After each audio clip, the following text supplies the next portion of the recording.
আসসালামু আলাইকুম ওয়া রাহমাতুল্লাহি ওয়া বারাকাতুহু। বিসমিল্লাহির রহমানির রহিম। সুপ্রিয় দর্শক মণ্ডলী, আশা করি মহান আল্লাহ সুবহানাহু ওয়া তাআলার অশেষ মেহেরবানি ও দয়ায় আপনারা প্রত্যেকেই ভালো আছেন। ইসলামে নারীদের সাজের ব্যাপারে রয়েছে কিছু বিধিনিষেধ। আজকের ভিডিওতে আমরা আলোচনা করব 15 ধরনের হারাম সাজসজ্জা সম্পর্কে, তাই ভিডিওটি না টেনে সম্পূর্ণ দেখুন।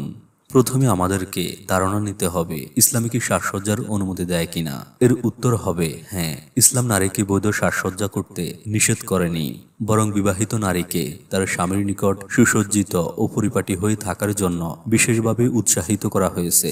পক্ষান্তরে অবৈধ সাজসজ্জা তাই যা আল্লাহর সৃষ্টিকে বিকৃত করে, মানব আকৃতি ও সুরতের পরিবর্তন ঘটায় এবং মানব চক্ষুকে প্রতারিত করে। কেননা ধোঁকাবাজের কোনো স্থান ইসলামে নেই।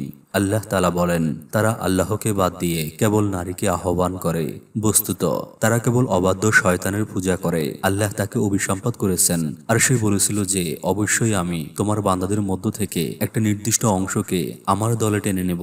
আমি অবশ্যই তাদের পথভ্রষ্ট করব, তাদেরকে মিথ্যা আশ্বাস দেব, তাদেরকে আদেশ দেব যেন তারা পশুর কর্ণচ্ছেদন করে, এবং তাদেরকে আদেশ করব যেন তারা আল্লাহর সৃষ্টির পরিবর্তন করে। যে ব্যক্তি আল্লাহকে ছেড়ে শয়তানকে বন্ধুরূপে গ্রহণ করে সে প্রকাশ্যে ক্ষতিতে পতিত হয়। সূরা নিসা আয়াত 117 থেকে 119। কিন্তু দুর্ভাগ্যের বিষয় হলো আজকাল কৃত্রিম রূপচর্চা মুসলিম মহিলা অঙ্গনে ব্যাপকভাবে ছড়িয়ে পড়েছে। পার্লার ব্যবসার নামে এই মহামারী শহরের অলিগলি পেরিয়ে প্রত্যন্ত গ্রাম অঞ্চল পর্যন্ত পৌঁছে গেছে। ধর্মীয় বিধিবিধানের প্রতি উদাসীন এমন নারীগণ পার্লার সংস্কৃতিকে হাল ফ্যাশনের প্রতীকরূপে চিহ্নিত করে, অথচ এসব পার্লারগুলো রূপচর্চার আড়ালে শরিয়ত লঙ্ঘন করছে এবং অশ্লীলতার অভয়ারণ্যে পরিণত হয়েছে। আজকের এই ভিডিওতে নিষিদ্ধ সাজসজ্জা সম্পর্কে আলোকপাত করার প্রয়াস করব ইনশাআল্লাহ। ব্যবহারগত দিক দিয়ে সাজসজ্জা 3 প্রকার।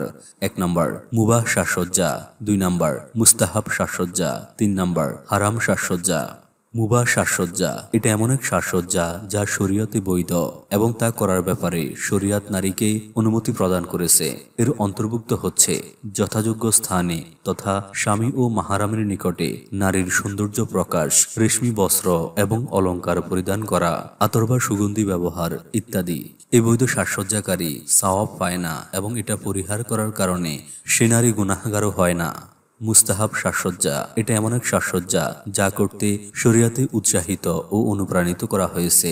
এ পর্যায়ে সাজসজ্জার মধ্যে অন্তর্ভুক্ত হলো অভ্যাসগত সুন্নাহ সমূহ, যেমন গোঁফ খাটো রাখা, দাড়ি ছেড়ে দেওয়া, মিসওয়াক করা, ওযুর সময় নাকে পানি দিয়ে নাক ঝাড়া, নখ ছোট রাখা, আঙ্গুলের মাঝে খিলাল করা, বগলের লোম উপড়ানো, নাভির নিচের লোম কেটে ফেলা, পানি দ্বারা শৌচকার্য সম্পাদন করা ইত্যাদি।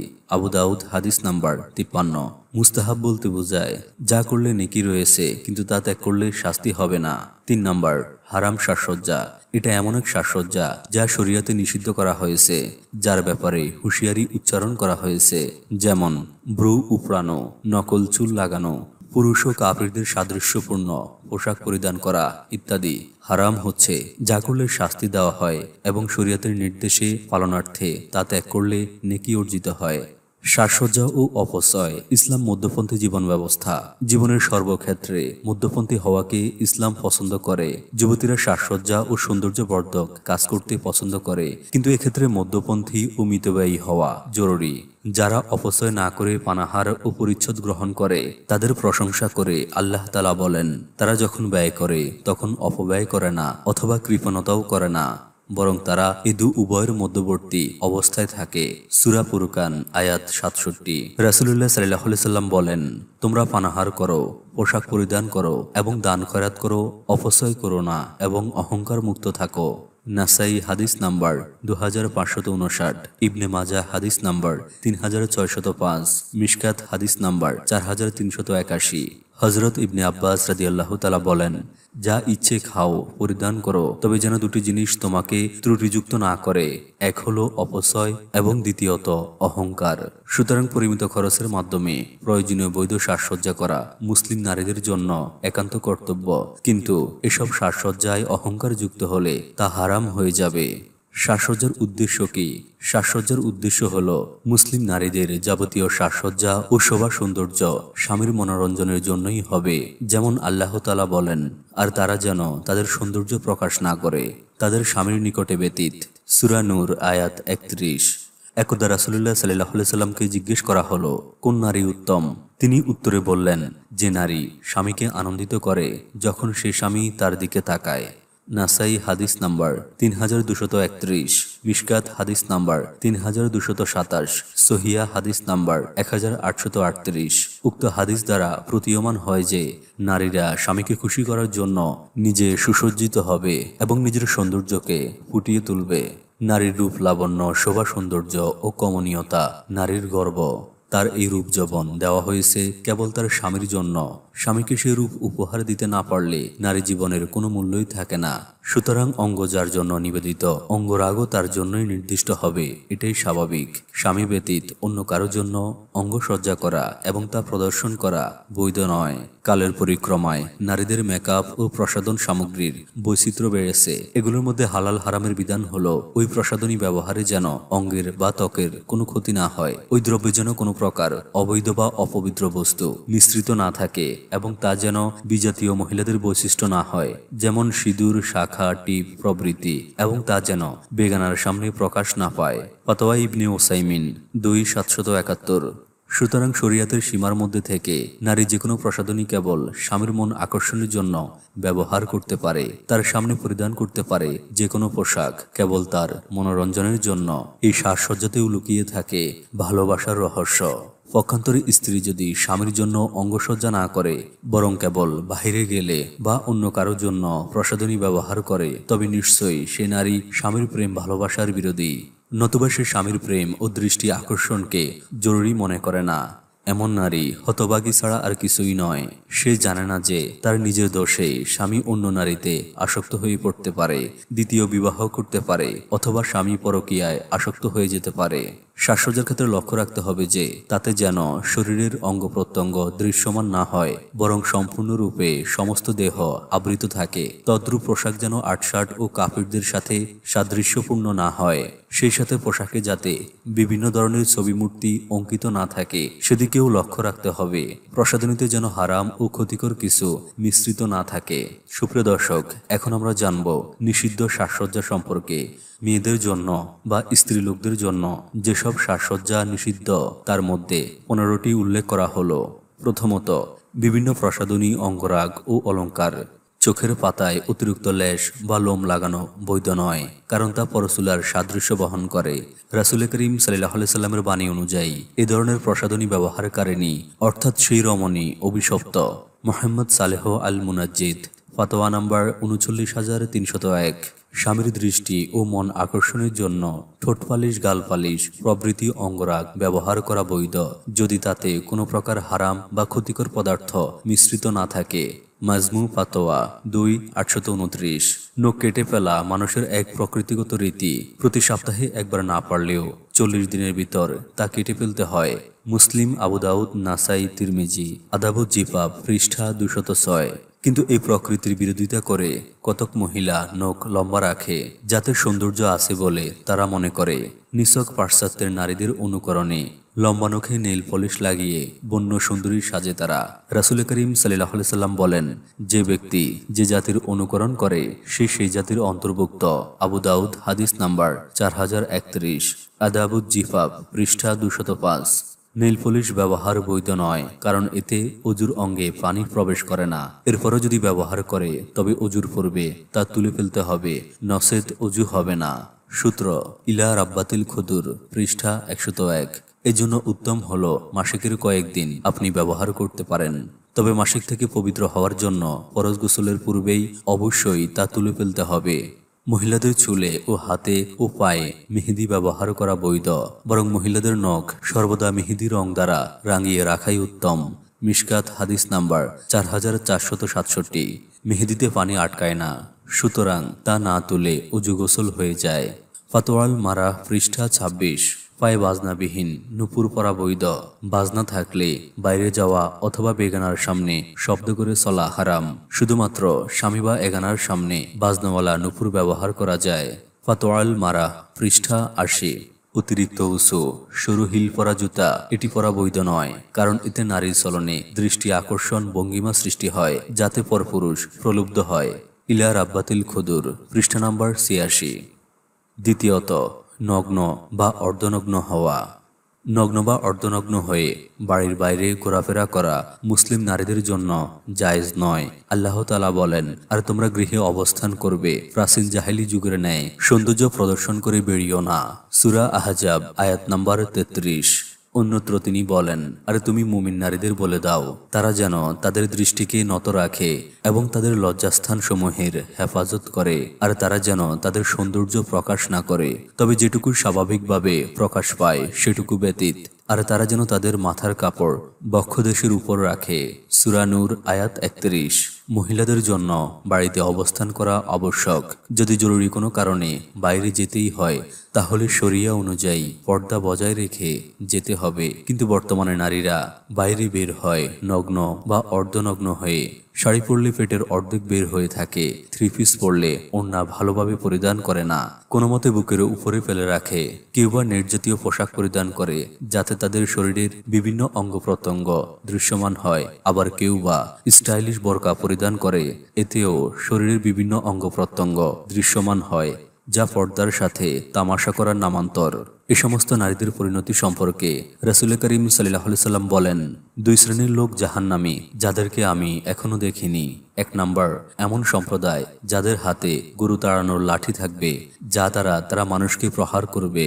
দ্বিতীয়ত, নগ্ন পোশাক পরিধানকারী নারী যারা পুরুষদেরকে নিজেদের প্রতি আকৃষ্ট করবে এবং নিজেরাও পুরুষদের প্রতি আকৃষ্ট হবে। তাদের মাথা বক্র উঁচু কাঁধ বিশিষ্ট উটের ন্যায় হবে। তারা জান্নাতে প্রবেশ করতে পারবে না, এমনকি তারা জান্নাতের সুঘ্রাণও পাবে না, অথচ জান্নাতের সুগন্ধি এত এত দূর হতে পাওয়া যায়। অন্য একটি বর্ণনায় রয়েছে ১ মাসের পথের দূরত্ব হতেও জান্নাতের সুঘ্রাণ পাওয়া যায়। মুসলিম হাদিস নাম্বার 2128, মিশকাত হাদিস নাম্বার 3524। অন্যত্র রাসূল করিম সাল্লাল্লাহু আলাইহি সাল্লাম বলেন, তোমাদের নারীদের মধ্যে নিকৃষ্ট হলো যারা পর্দাহীনা অহংকারিণী, আর তারা হলো মুনাফিক নারী। তাদের মধ্য হতে কেউ জান্নাতে প্রবেশ করবে না। আস-সুনানুল কুবরা হাদিস নাম্বার 13860, সহিয়া হাদিস নাম্বার 1849। তৃতীয়ত, ব্রু প্লাক করা। আজকাল দেখা যায় পার্লারে ব্রু প্লাক করতে যাওয়া নারীর সংখ্যা এখন বর্তমানে অনেক বেশি। অনেক মহিলাই মনে করেন ব্রু প্লাক করলে তাদেরকে অধিক সুন্দর দেখা যায়, কিন্তু সৌন্দর্যের মানুষে ব্রু উৎপাটন করা যে কত গুনাহের কাজ তা অনেকেই জানেন না।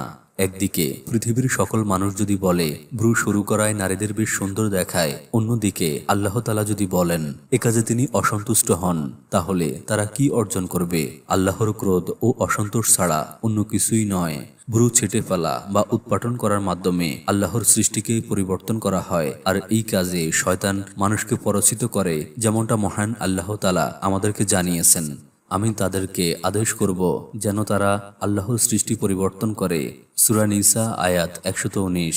শয়তান মানুষকে ধোঁকা দিবে এই ব্যাপারে ওহী নাজিল করে আল্লাহ সর্বপ্রথম আমাদের সতর্ক করেছেন।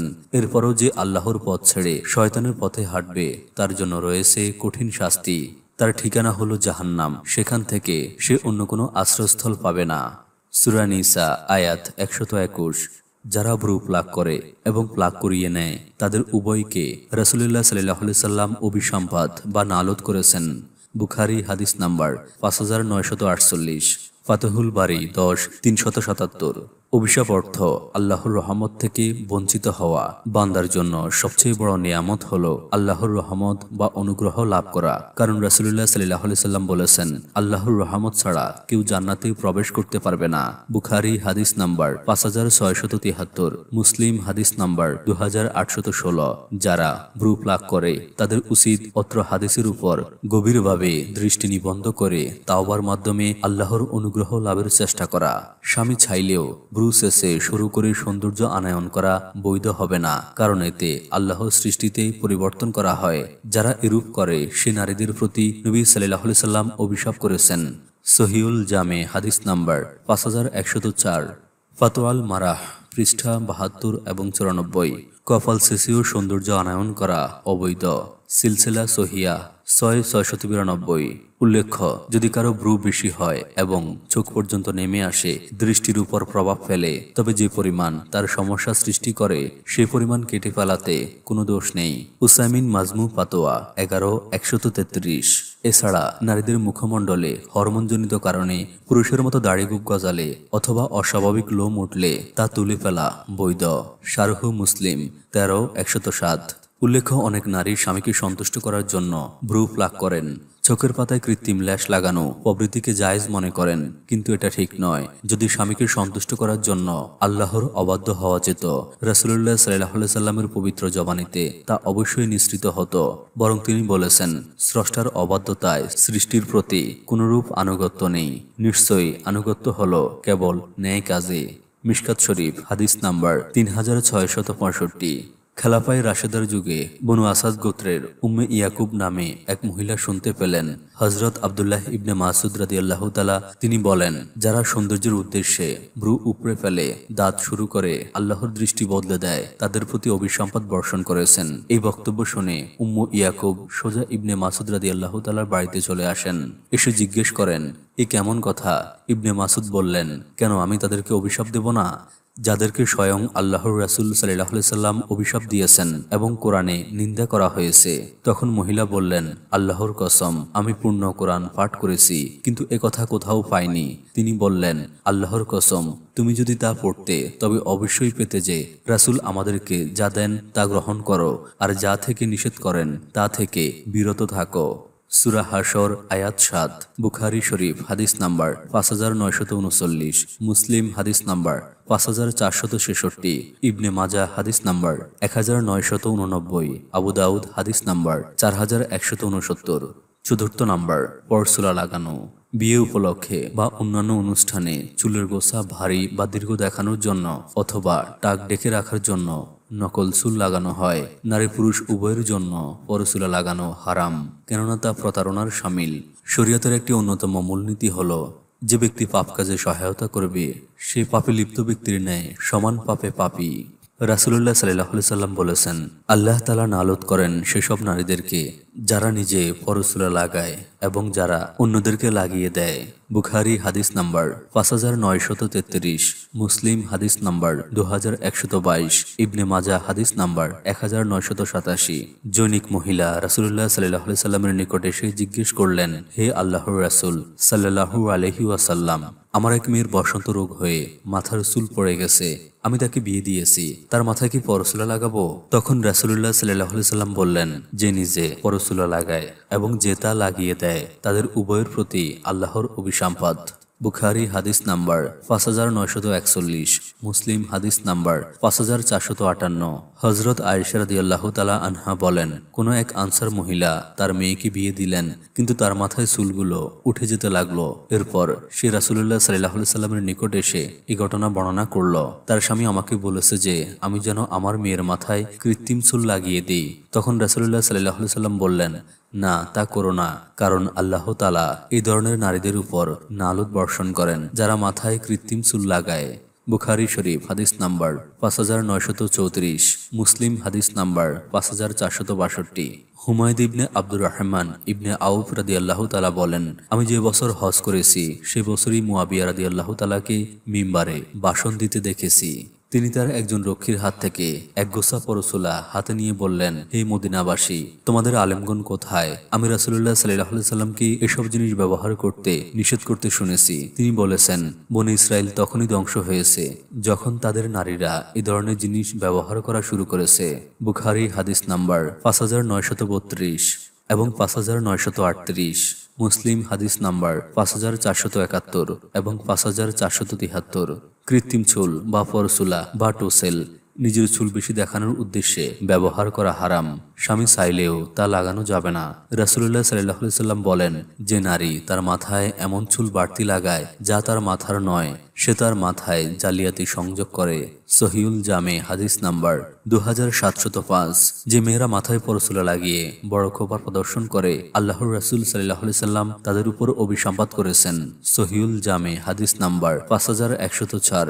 উসাইমিন মাজমু ফাতোয়া 2/829। অবশ্য কোনো মহিলার যদি আদৌ চুল না থাকে তবে ওই ত্রুটি ঢাকার জন্য তার পক্ষে পরচুলা ব্যবহার করা বৈধ। উসাইমিন মাজমু ফাতোয়া 2/836। ফাতোয়াল মারাহ পৃষ্ঠা 83। সৌন্দর্যের জন্য সামনের কিছু চুল ছাঁটাই করা অবৈধ নয়, তবে কোনো অভিনেত্রী বা কাফির মহিলাদের অনুকরণে তাদের মতো অথবা পুরুষের মতো করে চুল কাটা হারাম। উসাইমিন মাজমু ফাতোয়া 2/826 থেকে 831। ফাতোয়াল মারাহ পৃষ্ঠা 107 থেকে 111। পঞ্চমত, আটশাট পোশাক পরিধান করা। পোশাক পরিচ্ছদের উদ্দেশ্য হল আবৃত করা, যা লজ্জাস্থান, সতর ও নারীদের সৌন্দর্যের স্থানগুলো ডেকে রাখার জন্যই পরিধান করা হয়। যেমন মহান আল্লাহ বলেন, হে আদম সন্তান, আমি তোমাদের উপর পোশাক অবতীর্ণ করেছি যা তোমাদের লজ্জাস্থান আবৃত করে এবং অবতীর্ণ করেছি বেশভূষার উপকরণ সমূহ। সূরা আরাফ আয়াত 26।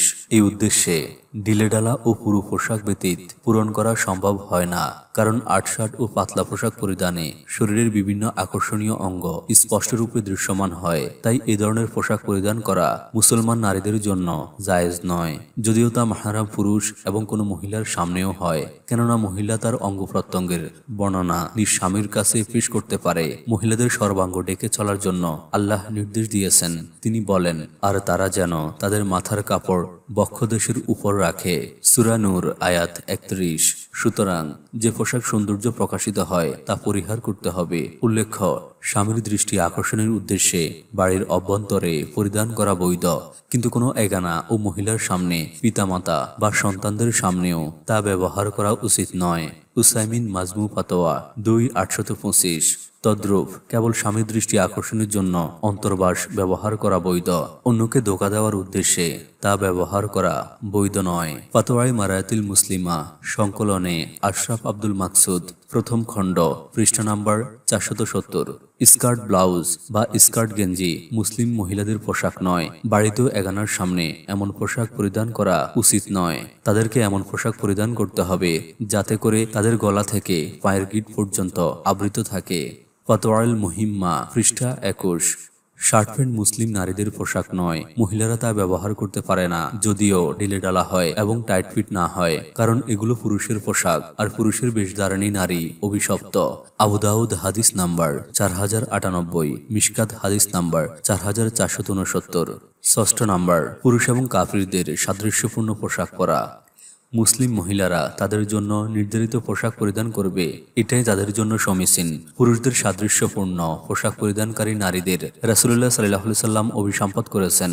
হযরত আবু হুরায়রা রাদিয়াল্লাহু তাআলা বলেন, রাসূলুল্লাহ সাল্লাল্লাহু আলাইহি সাল্লাম সেই পুরুষের উপর অভিশাপ করেছেন যে মহিলার পোশাক পরিধান করে, এবং সেই মহিলার উপর অভিশাপ করেছেন যে পুরুষের পোশাক পরিধান করে। মিশকাত হাদিস নাম্বার 4469। সহিহ আত-তারগিব হাদিস নাম্বার 2069। অন্যত্র তিনি বলেন, নবী সাল্লাল্লাহু আলাইহি সাল্লাম ওইসব পুরুষকে নালত করেছেন যারা কিনা নারীর বেশ ধারণ করে, এবং ওইসব নারীকে যারা পুরুষের বেশ ধারণ করে। বুখারী হাদিস নাম্বার 5885, মিশকাত হাদিস নাম্বার 4429। সপ্তম নাম্বার, সুগন্ধি ব্যবহার করা। মহিলাদের সুগন্ধি ব্যবহার করে বাড়ির বাইরে যাওয়া নিষেধ, কিন্তু বর্তমান সমাজের অধিকাংশ মহিলা বাইরে যাওয়ার প্রাক্কালে বিভিন্ন সুগন্ধি মেখে নিজেকে সুরভিত ও সুবাসিত করে বাইরে বের হয়, আর তাদের পাশ দিয়ে অতিক্রমকারীরা তাদের সুগন্ধি বিমোহিত হয়। এদের পরিণতি হবে অত্যন্ত ভয়াবহ। রাসূল সাল্লাল্লাহু আলাইহি সাল্লাম বলেন, যে নারী সুগন্ধি ব্যবহার করলো অতঃপর লোকের পাশ দিয়ে এই উদ্দেশ্যে অতিক্রম করলো যে তারা যেন তার সুঘ্রাণ পায়, তাহলে সেই নারী ব্যভিচারিণীর অন্তর্ভুক্ত। নাসাই হাদিস নাম্বার 5126, সহিউল জামে হাদিস নাম্বার 2701। স্বামীর জন্য নিজেকে সর্বদা সুরভিত করে রাখার নারীত্বের সার্থকতা রয়েছে। ভালোবাসা যাতে গুণ না ধরে, বরং তা যাতে উত্তরোত্তর বৃদ্ধি পায় এবং গভীরতর হয়, সে চেষ্টা স্বামী স্ত্রী উভয়কেই করা উচিত। এজন্য নারীদেরকে সুগন্ধি বা সেন্ট জাতীয় কিছু স্বামীর জন্য বাড়ির অভ্যন্তরে ব্যবহার করা অনুমতি রয়েছে, অর্থাৎ বৈধ, কিন্তু তা মেখে বাড়ির বাইরে অথবা বেগানার সামনে যাওয়া যাবে না। কারণ সুগন্ধি যেমন স্বামীর হৃদয় আকর্ষণ করে, সুপ্ত কামনা জাগ্রত করে, তেমনি পরপুরুষের মনও আকৃষ্ট করে এবং তার কামনাকে প্রবল করে। এতে ঘটে যেতে পারে বিভিন্ন দুর্ঘটনা। তাই যারা সেন্ট ব্যবহার করে বাইরে বেগানা পুরুষের সামনে যায়, তাদেরকে শরিয়াতে ব্যভিচারিণী বলে আখ্যায়িত করা হয়েছে। তবে বগলে অতিরিক্ত ঘামের কারণে যারা রেক্সোনা জাতীয় জিনিস ব্যবহার করে তাদের বগলের ঘাম যেন বের না হয়, এক্ষেত্রে তারা এটি ব্যবহার করতে পারবে। অষ্টম নাম্বার, খ্যাতির পোশাক পরা। আল্লাহ তাআলা সুন্দর, তিনি সৌন্দর্য ও পরিচ্ছন্নতা পছন্দ করেন, কিন্তু এতে সময় ও অর্থের অপচয় করা বৈধ নয়, কারণ আল্লাহ তাআলা অপব্যয়কারীকে পছন্দ করেন না, আর অপব্যয়কারীরা শয়তানের ভাই। পক্ষান্তরে ফুলের সৌরভ ও রূপের গৌরব চিরদিন থাকে না, এটা সবাইকে স্মরণ রাখতে হবে। বর্তমানে সুনাম সুখ্যাতি ও প্রসিদ্ধি লাভের জন্য অনেকে বিভিন্ন পোশাক পরিধান করে। এই খ্যাতির পোশাক পরিধান করা নিষিদ্ধ। রাসূলুল্লাহ সাল্লাল্লাহু আলাইহি সাল্লাম বলেন, যে ব্যক্তি দুনিয়াতে খ্যাতির পোশাক পরিধান করবে, কিয়ামতের দিন আল্লাহ তাকে লাঞ্ছনার কাপড় পরিধান করাবেন, অতঃপর তাতে আগুন প্রজ্বলিত করা হবে। মুসনাদে আহমদ হাদিস নাম্বার 5797, ইবনে মাজাহ হাদিস নাম্বার 3607, মিশকাত হাদিস নাম্বার 4346। উল্লেখ্য যে অলংকার ও পোশাক পরিচ্ছদ নিয়ে মহিলা মহলে আপোষে গর্ব করা এবং দৃষ্টি আকর্ষণের জন্য ক্ষণে ক্ষণে ড্রেস চেঞ্জ করা বা অলংকার বদল করা বা ডবল সায়া ইত্যাদি পরা আদর্শ নারীর বৈশিষ্ট্য নয়।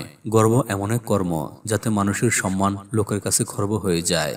নবম নাম্বার, পোশাকে ছবি মূর্তি অঙ্কিত না থাকা। যেসব পোশাকে বা অলংকারে কোনো মানুষ বা জীবজন্তুর ছবি অঙ্কিত থাকে তা ব্যবহার করা বৈধ নয়, যেহেতু ইসলাম ছবি ও মূর্তির ঘোর বিরোধী। অনুরূপভাবে যে পোশাকে বা অলংকারে ক্রুজ, শঙ্খ, সর্প বা অন্যান্য বিজাতীয় ধর্মীয় প্রতীক অঙ্কিত অথবা খোদিত থাকে মুসলিমদের জন্য, তাও ব্যবহার করা বৈধ নয়। আল ফাতোয়া আল ইস্তেমাইয়া, পৃষ্ঠা 7। দশম নাম্বার, উল্কি বা ট্যাটু আঁকা। চামড়ায় দাঁড়ালো সরু কাঠি, হাড় বা সুচ ফুটিয়ে তাতে রং ঢেলে স্থায়ীভাবে নকশা আঁকাকে উল্কি বা ট্যাটু আঁকা বলে। জাহেলি যুগের লোকজন এই পদ্ধতিতেই দেহে উল্কি অঙ্কন করত। কালের পরিক্রমায় এখন ইলেকট্রিক মেশিনের সাহায্যে ট্যাটু আঁকা হয়। উঠতি বয়সী তরুণ তরুণীরা পাশ্চাত্য সংস্কৃতি অনুকরণে নিছক শখের বসে তাদের হাতে, কাঁধে ও শরীরের বিভিন্ন অঙ্গ প্রত্যঙ্গে ট্যাটু অঙ্কন করে। অনেক যুবক যুবতীর নিকট উল্কি হলো একটি শিল্পকলা। কেউ কেউ অভিজ্ঞ শিল্পীর সুনিপুণ হাতের ছোঁয়ায় শরীরকে সৌন্দর্যের ক্যানভাসে রূপ দিতে চায়, তাদের জন্যই রয়েছে একটি সতর্ক বার্তা। রাসূলুল্লাহ সাল্লাল্লাহু আলাইহি সাল্লাম বলেছেন, সুন্দরতর বস্তুতে বদনজর লাগা একটি ধ্রুব সত্য বিষয়, তাই তিনি উল্কি অঙ্কন করতে নিষেধ করেছেন। বুখারী হাদিস নাম্বার 5944। তিনি আরো নিষেধ করেছেন রক্ত ও কুকুরের মূল্য নিতে এবং নালত করেছেন সুদগ্রহিতা, সুদদাতা, উল্কি অঙ্কনকারী, উল্কি গ্রহণকারী নারীদের প্রতি। বুখারী হাদিস নাম্বার 5945। ধর্মীয় দৃষ্টিকোণ থেকে ট্যাটু আঁকা যেমন নিষিদ্ধ, চিকিৎসা বিজ্ঞানেও এটি স্বাস্থ্য ঝুঁকির কারণ। চর্মবিজ্ঞানীদের মতে চর্মবিজ্ঞানের একজন সহযোগী অধ্যাপক ডক্টর রবার্ট ট্যামাসিক মন্তব্য করেন, আসলে তুমি উল্কি করে চামড়াকে দুভাগ করছ এবং সেই জায়গাগুলোতে রঞ্জক পদার্থ প্রবেশ করাচ্ছ। এমনকি যদিও সুষ্ঠু চামড়াকে একটুই ছিঁড়ছে, কিন্তু যখনই তুমি চামড়ায় ফুটো করছ তখনই তোমার ব্যাকটেরিয়া অথবা ভাইরাস জনিত ইনফেকশন হওয়ার ঝুঁকি থাকে। সুসের বারংবার ব্যবহারে খুব সহজেই হেপাটাইটিস বি, হেপাটাইটিস সি এবং এইডসের ভাইরাস একজন থেকে অন্যজনের দেহে ছড়াতে পারে। ইউরোপিয়ান কেমিক্যাল এজেন্সি সম্প্রতি একটি গবেষণা চালিয়েছে। গবেষণা জানিয়েছে ট্যাটু করানোর কালিতে এক ধরনের ক্ষতিকর ক্ষুদ্র কণা থাকে যা খালি চোখে দেখা যায় না। ত্বকে সুচ ফোটালে খুব সহজে এই ক্ষুদ্র কণা প্রথমে রক্তনালীতে এবং পরে সারা দেহে ছড়িয়ে পড়ে, যা মস্তিষ্ক ও স্নায়ুতে ক্ষতি করে। ফলে ত্বকে, গা অথবা চুলকানি থেকে ক্যান্সার পর্যন্ত হতে পারে। সূত্র দৈনিক কালের কণ্ঠ, 28 আগস্ট 2016। এখানেই ইসলামের বিশেষত্ব ফুটে উঠেছে। আজকের চিকিৎসা বিজ্ঞান আমাদেরকে যে বিষয়ে সতর্কবার্তা দিচ্ছে সে ব্যাপারে মহান আল্লাহ তাআলা বহু আগেই রাসূলুল্লাহ সাল্লাল্লাহু আলাইহি সাল্লামের মাধ্যমে কোরআনে সতর্ক করেছেন। আফসোস এই যে আধুনিকতার দাবিদার এসব প্রবৃত্তি পূজারীরা যদি ডাক্তারের সতর্কবার্তার চেয়ে আমাদের স্রষ্টা আল্লাহর নিষেধাজ্ঞাকে গুরুত্ব দিত, তাহলে ইহকালে মরণব্যাধি ক্যান্সার এবং পরকালে মর্মদন্ত শাস্তি হতে তারা মুক্তি পেত। উল্লেখ্য যে নাক কান পুড়িয়ে অলংকার ব্যবহার করা বৈধ। ফাতওয়াল মারাহ, পৃষ্ঠা 82। 11 নাম্বার, ত্বক ফর্সাকরণ। আজকাল ত্বক ফর্সাকারী ক্রিমে বাজার সয়লাভ হয়ে গেছে। বিক্রেতাদের কাছে চটকদার কথার ফুলঝুরিতে সরলমতি বক্তারা মাসের পর মাস পকেটের টাকা খরচ করেছেন, বিনিময়ে ত্বকের ক্ষতি ব্যতীত সত্যিকার অর্থে কোনো উপকার পাচ্ছেন না। ত্বকের রং কালো বা ফর্সা হওয়া এক ধরনের হরমোনের উপর নির্ভর করে, যার নাম হলো মেলানিন। যা মহান আল্লাহর সৃষ্টি, যিনি আমাদের রিজিক দিচ্ছেন, লালন পালন করছেন, বেঁচে থাকার জন্য প্রতি মুহূর্তে অক্সিজেন দিচ্ছেন, যিনি আমাদের প্রতি মুহূর্তে অগণিত নিয়ামতে ডুবিয়ে রেখেছেন। সে রব প্রদত্ত রং বা আকৃতিতে বান্দা নাখোশ হয় কি করে? আল্লাহর সৃষ্টিতে সন্তুষ্ট থাকাই কৃতজ্ঞ বান্দার পরিচয়। বর্তমানে স্বীয় রবের সৃষ্টিতে অসন্তুষ্ট হয়ে লেজার ট্রিটমেন্ট বা স্ক্রিন ট্রান্সফরমেশনের মাধ্যমে স্থায়ীভাবে ত্বকের রং পরিবর্তন করা, অর্থাৎ কালো ত্বকে ফর্সা করা বৈধ নয়, কারণ তা আল্লাহর সৃষ্টিকে পরিবর্তন করে। যেভাবে উল্কি অঙ্কন, দাঁতের মাঝে পাক সৃষ্টি করার মাধ্যমে আল্লাহর সৃষ্টি পরিবর্তন করা হয়। কিন্তু যদি ত্বক মূলত শুভ্র ছিল, পরে অসুস্থতা বা অন্য কোনো কারণে নিষ্প্রভ হয়ে যায়, সেক্ষেত্রে মেডিসিনের মাধ্যমে প্রকৃত রং ফিরে পাওয়া দোষণীয় নয়। সালেহ আল মুনাজ্জিদ ১,৭৪,৩৭১। ১২ নম্বর হলো কাফিরদের অনুকরণে চুল কাটা। দ্বিগল চুলে নারীর প্রকৃত সৌন্দর্য ফুটে ওঠে। নারীদের জন্য চুল কামানো বা ন্যাড়া করা নিষিদ্ধ।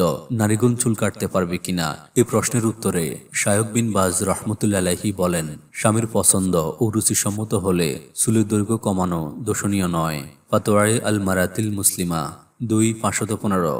তবে এক্ষেত্রে শর্ত হলো পুরুষদের সাদৃশ্যপূর্ণ হওয়া যাবে না। ইবনে আব্বাস রাদিয়াল্লাহু তাআলা বলেন, রাসূলুল্লাহ সাল্লাল্লাহু আলাইহি সাল্লাম বলেছেন, আল্লাহ তাআলা পুরুষদের সাথে মহিলাদের এবং মহিলাদের সাথে পুরুষের সাদৃশ্য পোশাককারীকে অভিসম্পাত করেছেন।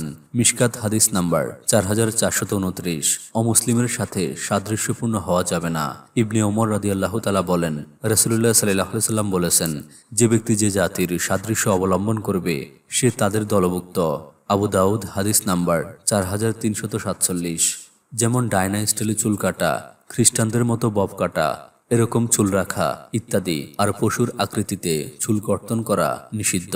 ফাতোয়ায়ে আল মারাতিল মুসলিমা ২/৫৫৬ এবং ৫১৭। এছাড়া চুলের কিছু অংশ কেটে ফেলতে এবং কিছু অংশ রেখে দিতে রাসূলুল্লাহ সাল্লাল্লাহু আলাইহি সাল্লাম নিষেধ করেছেন। বুখারী হাদিস নাম্বার ৫৯২০ এবং ৫৯২১। মুসলিম হাদিস নাম্বার ৫০৫২।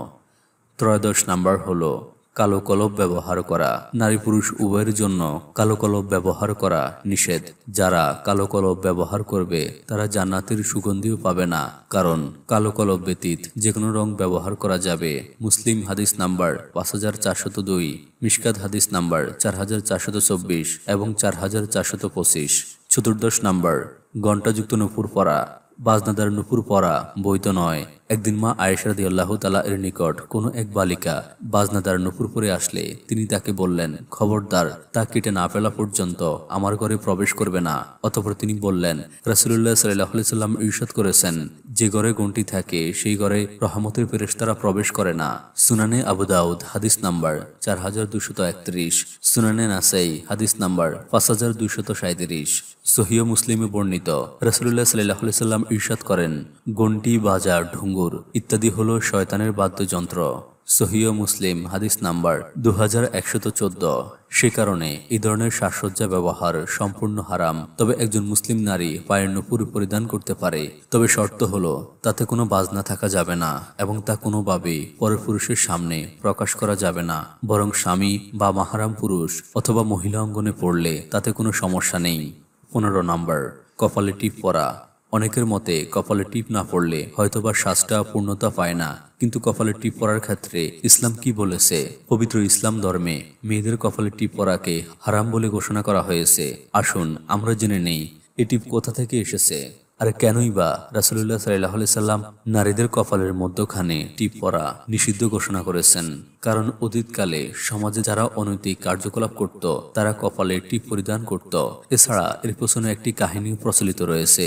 মুসলিম জাহানের পিতা ইব্রাহিম আলাইহিস সালামকে যখন আগুনে পুড়িয়ে মারার জন্য নমরুদ ৮ মাইল পরিমাণ জায়গায় আগুন জ্বালালো, নাউজুবিল্লাহ, তখন একটি নতুন সমস্যা দেখা দিল, আর সেটি হলো নমরুদ বাহিনীর জ্বালানো আগুন নিয়ে। আগুনের উত্তাপ এতই বেশি ছিল যে তার কাছে পৌঁছানো যাচ্ছিল না। সে কারণে একটি চরক বানানো হলো, যার মধ্যে ইব্রাহিম আলাইহিস সালামকে যেন দূর থেকে ছুঁড়ে নিক্ষেপ করা যায়। কিন্তু রহমতের ফেরেশতারা ওনার চরকের একপাশে ভর দিয়ে থাকায় চরককে কোনোভাবেই গোড়ানো যাচ্ছিল না।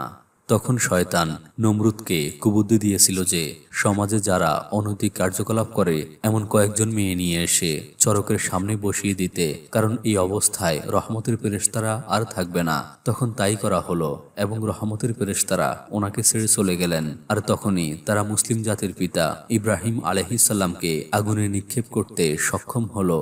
কিন্তু আগুন আল্লাহ পাকের হুকুমে ইব্রাহিম আলাইহিস সালামকে জ্বালানোর বদলে একেবারে ফুলের বাগান হয়ে গেল। পরবর্তীতে ওই মেয়েগুলোকে রাষ্ট্রীয় মর্যাদা দান করা হলো, যে পতিতা মেয়েদের কারণে রহমতের ফেরেশতারা ওনার চরক ছেড়ে দূরে সরে গিয়েছিল এবং তাদের মাথায় তিলক পরানো হলো, যেটা এখন আমাদের কাছে টিপ নামে পরিচিত, যা আজকালকার মেয়েরা নিজেদের সৌন্দর্য প্রকাশ করার জন্য ব্যবহার করে থাকে এবং তারা না জেনেই হয়তো এই হারামের চর্চা করে। তথ্যসূত্র তাফসিরে মারিফুল কোরআন, হযরত ইব্রাহিম আলাইহিস সালাম, মূল গ্রন্থ তাবারি তারিখ, প্রথম খণ্ড, পৃষ্ঠা 123 থেকে 124, কাসাসুল আম্বিয়া, পৃষ্ঠা 81, আদি ইসলামী ইতিহাস, ইবনে কাসির। তবে যেসব নারীরা কপালে টিপ দিয়ে থাকেন তারা সবাই দুচ্চরিত্রা বা খারাপ, এই কথাটি কোনোভাবেই বলা যাবে না। তবে না জেনেই হয়তো সাধারণত নারীরা এই কাজটি করে থাকেন। আশা করি তাদের প্রতি খারাপ দৃষ্টি থেকে আপনারা নিজেদের সরিয়ে নেবেন এবং যারা কপালে টিপ পরেন তারা আজ থেকে কপালে টিপ পরবেন না। পরিশেষে বলবো, একজন নারী খুব সহজে তার চিন্তা, অভিরুচি, মননশীলতা, রুচিশীলতা এবং নান্দনিকতা তার পরিবার থেকে ধীরে ধীরে জাতীয় জীবনে ছড়িয়ে দিতে পারে। আজকের নারী সমাজ যদি স্বর্ণযুগের মুসলিম মহিলাদের দিকে দৃষ্টিপাত করে তবে দেখতে পাবে তারা সৌন্দর্যের প্রতিযোগিতা নয় বরং তাকওয়ার প্রতিযোগিতায় লিপ্ত ছিলেন।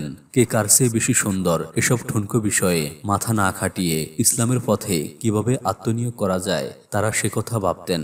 আমরা কি পারি না তাদেরকে হকের পথে আনতে, তাদেরকে হকের পথে চলাতে? আর সেজন্য এই ভিডিওটি প্রত্যেকে যারাই দেখছেন প্রত্যেকে শেয়ার করুন। হয়তো আপনি সরাসরি আপনার বোন, আপনার আত্মীয় স্বজন তাদেরকে এই বিষয় বলতে পারছেন না, কিন্তু আপনি আপনার টাইমলাইনে যদি শেয়ার করে রাখেন তাহলে তারা হয়তো তা দেখে নিজের ভুলগুলো বুঝতে পারবে। আল্লাহর নিকট রং, রূপ, আকৃতি, অর্থবিত্ত, বৈভব এসব কোনো কিছুই প্রণিধানযোগ্য নয়। তার নিকট শুধু ওই ব্যক্তি সম্মানিত যিনি তাকওয়ায় সবার চেয়ে অগ্রগামী। সূরা হুজরাত আয়াত 13। আল্লাহ আমাদেরকে তার নির্দেশিত পথে চলার জন্য যেন তৌফিক দান করেন, আমিন।